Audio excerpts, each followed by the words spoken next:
सपा बसपा कांग्रेस लोकतंत्र की राजनीति की है, इसे भाजपा नहीं चलने देगी। महाराजगंज में केंद्रीय गृह मंत्री अमित शाह ने जनसभा की। महाराजगंज जिले के 2 विधानसभा क्षेत्रों में अमित शाह ने भाजपा प्रत्याशियों के लिए वोट की अपील की। तंदवा में जनसभा को संबोधित करते हुए अमित शाह ने कहा कि डबल इंजन की सरकार इस बार फिर यूपी में बनने जा रही है। आपका एक मत भाजपा को मजबूर बनाएगा। यूपी में सरकार बनना लगभग तय है, क्योंकि इस बार जनता ये समझ चुकी है कि यदि देश प्रदेश को अपराध मुक्त, भ्रष्टाचार मुक्त कोई कर सकता है तो वह यूपी में भाजपा की सरकार है। 300 पार कर संकल्प दिलाया। बसपा और कांग्रेसी ने सिर्फ लोकतंत्र की राजनीति की है, जिसे भाजपा अब कभी नहीं चलने देगी। अब की बार 300 पार कर लोगों को संकल्प दिलाया केंद्रीय गृह मंत्री अमित शाह। महाराजगंज के फरेंदा विधानसभा के जयपुरिया इंटर कॉलेज में पहुंचते हैं कार्यकर्ताओं का जोश दोगुना हो गया। अमित शाह की जनसभा को सुनने पहुंचे भाजपा के सैकड़ों कार्यकर्ता व समर्थकों ने जय श्री राम के नारे भी लगाए। इस दौरान केंद्रीय वित्त राज्य मंत्री पंकज चौधरी भी साथ में मौजूद रहे। महाराजगंज से ब्यूरो चीफ AK मिश्रा की खास रिपोर्ट।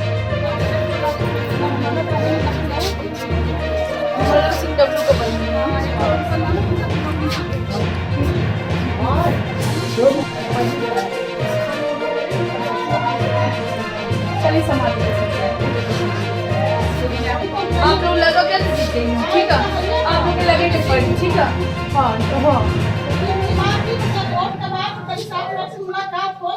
सुनिए जे जीता था नाम मिला था बस यही पकड़ लिया। हाँ? उसके बाद नहीं मालूम नहीं यार।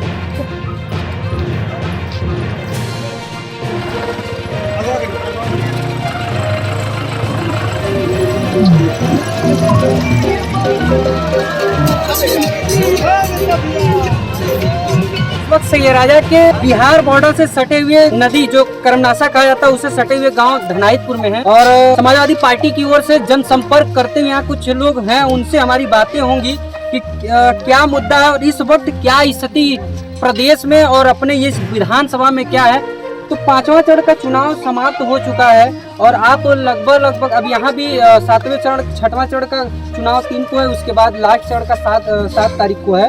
तो यहाँ पे अब यहाँ भी धीरे धीरे अंतिम छोर पे चल रहा है, यहाँ पे भी चुनावी जनसंपर्क। ऐसे में क्या लग रहा है, आप क्षेत्र घूमे हैं, क्या लग रहा है इस बार जो 5 साल पहले डब्लू सिंह यहाँ से जब विधायक हुआ करते थे, उसके बाद सुशील सिंह जब विधायक हैं, उसके बाद फिर से जो चुनाव का दौर है, तो इन 5 साल में क्या आपको मुद्दे दिखे कि लोगों से मिलने के बाद क्या मुद्दे? एक्चुअली चुनाव दो प्रत्याशियों के बीच में नहीं है, ये हजारों बेरोजगार नौजवानों का ये चुनाव है। और जहाँ तक हमें लगता है कि इस कोरोना काल में जहाँ 4 किलो 5 किलो चावल गेहूं के लिए लोग लाइन में खड़े हुए हैं और यह गवर्नमेंट उनके मूलभूत आवश्यकताओं को पूर्ति नहीं कर पा रही है, तो हमें लगता है कि पब्लिक मूड बना रही है। यहाँ तक हमें लग रहा है कि इस बार सपा का गवर्नमेंट 100% बनेगा। गवर्नमेंट जब यहाँ पे जब गवर्नमेंट आती है, सपा की आएगी, तो प्राथमिकता क्या होगी? मेरे हिसाब से सही मायने में हर इंसान को, यदि कोई भी गवर्नमेंट आए और यदि रोजगार प्रोवाइड करा दे, तो आई थिंक सारे प्रॉब्लम का सॉल्यूशन ये रोजगार ही है। मेरे हिसाब से प्रेफरेंस रोजगार पे ही होना चाहिए, क्योंकि आप लोगों ने देखा होगा इलाहाबाद में, दिल्ली में कितने बच्चे प्रिपरेशन कर रहे हैं अपना, वो बेचारे इतने ज़्यादा फ्रस्ट्रेट हैं। अक्सर करके हम लोग वीडियोस वगैरह उनके देखते हैं कि रूम रेंट देना पड़ता है, इतनी महंगाई में हर चीज़ का इंतजाम करना पड़ता है, तो वो सारे बच्चे बहुत फ्रस्ट्रेट है। वजह से स्कूल्स और कॉलेजेस का फीस लग रहा है, बट पढ़ाई के नाम पे किसी से कोई चीज़ छिपा नहीं है, सब जानता है कि कहीं कुछ नहीं हो रहा है। पढ़ाई मेरे हिसाब से सभी चीज़ें डिस्टर्ब चल रहा है, वो आपका GDP हो या एनीथिंग। तो हमें लगता है कि इस बार सपा को सेवा करने का मौका देगी पब्लिक। विधानसभा है, विधानसभा अगर इसके चारों तरफ अगर देखा जाए तो 1-1.5 किलोमीटर क्षेत्र छोड़कर सारे के सारे ग्रामीण क्षेत्र आते हैं, तो ग्रामीण में काफ़ी किसान भी हैं, और किसानों के लिए किन मुद्दों के साथ आ रही है इस बार सपा? एक्चुअली जिस हिसाब से हम लोगों ने देखा था कि लखीमपुर खीरी में किसानों के साथ क्या हुआ, क्या गाजीपुर बॉर्डर पे महीना किसान हजारों की संख्या में बैठे हुए थे, हमें लगता है कि यदि सपा गवर्नमेंट आती है तो जो भी उनके वांट्स को फुलफिल करने के लिए जो चीज़ों की आवश्यकता होगी वो 100% देगी। और रह गई बात तो जिस हिसाब से बता रही है गवर्नमेंट की बिजली मुफ्त देगी वो 300 यूनिट, तो हमें लगता है कि सपा गवर्नमेंट इन सारी दिक्कतों को सॉर्ट आउट करने में अहम भूमिका निभाएगी। और जो कन्याएं हैं, लड़कियां जो पढ़ने की बात करें तो भारतीय जनता पार्टी की ओर से भी ये कहा जा रहा है कि किसानों को हम सिंचाई मुक्त करने के लिए मुफ्त बिजली देंगे। और जो लड़कियां हैं पीजी से लेकर ऊपर तक की जो केजी से पीजी तक के लिए शिक्षा मुफ्त देने की भी बात कर रही है और साथ में साथ पेंशन देने की भी बात कर रही है। इन मुद्दों के साथ कहां तक वो अपने मुद्दों को रख रहा है, तो इस मुद्दों के साथ कहां तक समाजवादी पार्टी भी उनके लिए क्या नया प्लान है? हिसाब से यदि यह सारी चीज़ें बीजेपी गवर्नमेंट को करना होता तो पिछले 10 साल से सेंट्रल में उनको मौका दिया गया है, वह की हुई है, परंतु धरातल पे कहीं कुछ नहीं है। ये लोग सिर्फ घूमनेबाजी पे विश्वास करते हैं और जिस हिसाब से FDI वगैरह सब लागू करा रहे हैं लोग, विदेशी कंपनियां इंडिया में इतना लॉन्च कर रहे हैं, छोटी छोटी कंपनियां जितनी भी स्मॉल स्केल इंडस्ट्रीज आपका सूरत में देखिए, मतलब ऑल ओवर इंडिया की बात हम करें क्योंकि अक्सर करके हमको हर जगह जाने का मौका मिलता रहता है और सब बंद हो रहे हैं। बिजनेसमैन कितना जूझ रहे हैं, कितना कंपटीशन हो गया मार्केट में विदेशी कंपनियों के रहने की वजह से, इसलिए हमें लगता है कि सब लोग त्रस्त है, वो किसान हो या नौजवान हो या गरीब महिलाएं जो अपने अपने घरों में अपना घर चला रही हैं, सब लोग पीड़ित इस समय है और सब लोग चाह रहे हैं कि इस निकम्मी सरकार को उखाड़ फेंका जाए।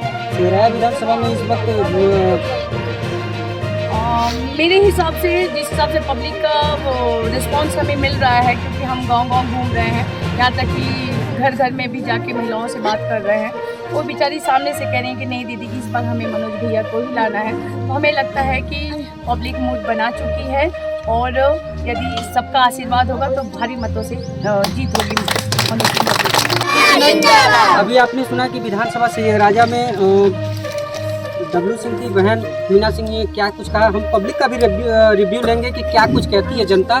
राजा में है और धनाइतपुर गांव में है, लोगों की मूड जानेंगे क्या मूड है, किन मुद्दों के साथ इस बार इंतजार कर रही है जनता, जवाब देने के मूड में है या विकास पे ध्यान दे रही है। क्या नाम होगा आपका? मैं जितेंद्र यादव, विधानसभा अध्यक्ष विधानसभा सिंहराजा। क्या लग रहा है कि इस बार जो समाजवादी वर्सेज जो भाजपा है, इस बार क्या लग रहा है आपको? देखिए, हम समाजवादी लोग हैं, हमारी विचारधारा है, हम विकास पे बात करते हैं, हम शिक्षा पे बात करते हैं, हम रोजगार पे बात करते हैं, हम किसानों की बात। जुमलेबाज है, हमेशा झूठ का सहारा लेकर के चुनाव जीतती आई है और इस बार भी झूठ का सहारा ले रही है। उनके पास कोई मुद्दा ऐसा विकास का कोई मुद्दा नहीं है जो कि बता दे कि इसके नाम पर वो वोट लेना जनता की भी चाह सकती है। हम सिर्फ अपनी पिछली 2012 से लेकर 2017 में जो समाजवादी पार्टी की सरकार थी, उस विकास की नीतियों को बताने का में जो स्थिति बनी हुई है किसानों की, नौजवानों की, गरीबों की, अल्पसंख्यकों और महिलाओं की, उस मुद्दे को हम जनता के बीच बता रहे हैं कि ये आने वाले दिनों में समाजवादी पार्टी की अगर सरकार बनती है तो आपको 300 यूनिट बिजली फ्री दी जाएगी, नौजवानों को 22 लाख रोजगार दिया जाएगा तुरंत पहली कैबिनेट बैठक में। इसके बाद किसानों को मुफ्त बिजली, मुफ्त सिंचाई, महिलाओं को पूरी तरह से जो 109 अखिलेश से एक्टिव रहेगी और जो एम्बुलेंस चलाई गई थी, जो वर्तमान सरकार में आज सड़ रही है, उनको सुचारू रूप से चला करके और विकसित किया जाएगा। हमारे माननीय मुख्यमंत्री अखिलेश यादव जी, जो कि हाईटेक इंजीनियरिंग से पढ़ के आए हुए हैं, उनकी सोच और इरादे मजबूत हैं। उत्तर प्रदेश को किस प्रकार से विकास के गति पर आगे ले जाना है, उनकी सोच ऐसी है। किसानों की में जो स्थिति बनी हुई है किसानों की, नौजवानों की, गरीबों की, अल्पसंख्यकों और महिलाओं की, उस मुद्दे को हम जनता के बीच बता रहे हैं कि ये आने वाले दिनों में समाजवादी पार्टी की अगर सरकार बनती है तो आपको 300 यूनिट बिजली फ्री दी जाएगी, नौजवानों को 22 लाख रोजगार दिया जाएगा तुरंत पहली कैबिनेट बैठक में। इसके बाद किसानों को मुफ्त बिजली, मुफ्त सिंचाई, महिलाओं को पूरी तरह से जो 109 अखिलेश से एक्टिव रहेगी और जो एम्बुलेंस चलाई गई थी, जो वर्तमान सरकार में आज सड़ रही है, उनको सुचारू रूप से चला करके और विकसित किया जाएगा। हमारे माननीय मुख्यमंत्री अखिलेश यादव जी, जो कि हाईटेक इंजीनियरिंग से पढ़ के आए हुए हैं, उनकी सोच और इरादे मजबूत हैं। उत्तर प्रदेश को किस प्रकार से विकास के गति पर आगे ले जाना है, उनकी सोच ऐसी है। किसानों की बात करेंगे और रोजगार की बात करेंगे। हमारे पास कोई झूठे वादे नहीं है। हमारे जो घोषणा पत्र 2012 में थे, उससे भी कई गुना घोषणा पत्र इस वर्तमान में है और उसको हम पूरा करेंगे। इसी मुद्दे के साथ हम जनता के बीच में जा रहे हैं और अपना जो है अपनी बात रखने का काम। जब भारतीय जनता पार्टी के जो घोषणा पत्र है उसमें किसानों के लिए सिंचाई मुक्त के साथ साथ लड़कियों के लिए स्कूटी के वादे हैं और टैबलेट देने की और भी कई तरीके के उसमें वादे हैं। तो क्या लग रहा है कि इस बार जो जिस तरीके से इस बार फिर से ताबड़तोड़ बहुत तरीके, जैसे भी कल देखिए अमित शाह जी भी आए हुए थे, रैलियां करते जा रहे हैं, कल आ रहे हैं मनोज तिवारी जी भी आ रहे हैं, तो क्या लग रहा है कि इस बार जो उनकी बता रहे हैं कि इस बार आंधी है और इस बार 300 पार हो जाएगी, तो क्या लग रहा है? 300 पार है बन रही है सरकार।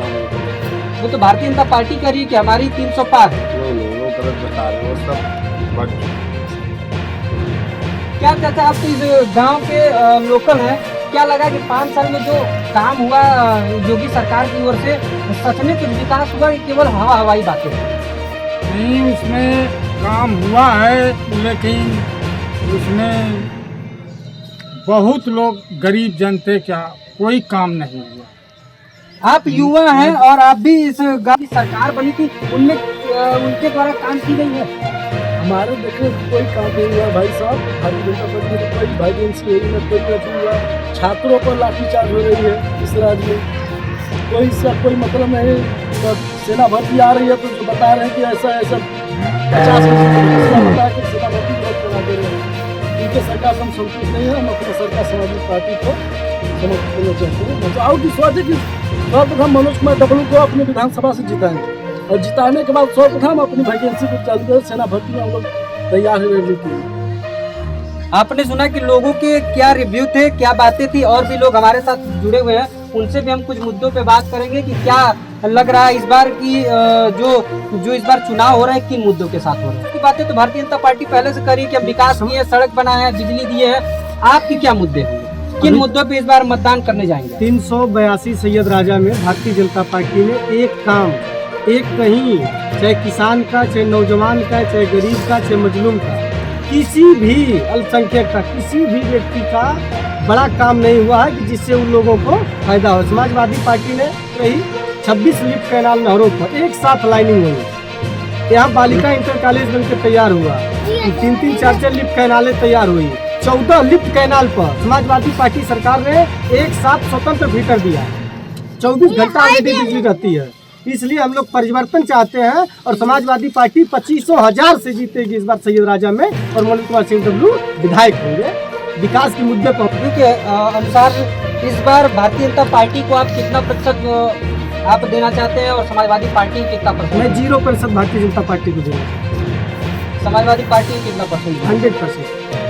बसपा की तो है, कांग्रेस है और भी सारी पार्टियां। कोई लड़ाई नहीं है, समाजवादी पार्टी सरकार बना रही है और सैयद राजा में हम लोग बहुत वोटों से जीत रहे हैं। सैयद राजा में कोई लड़ाई नहीं है, ये चीज जान लीजिए।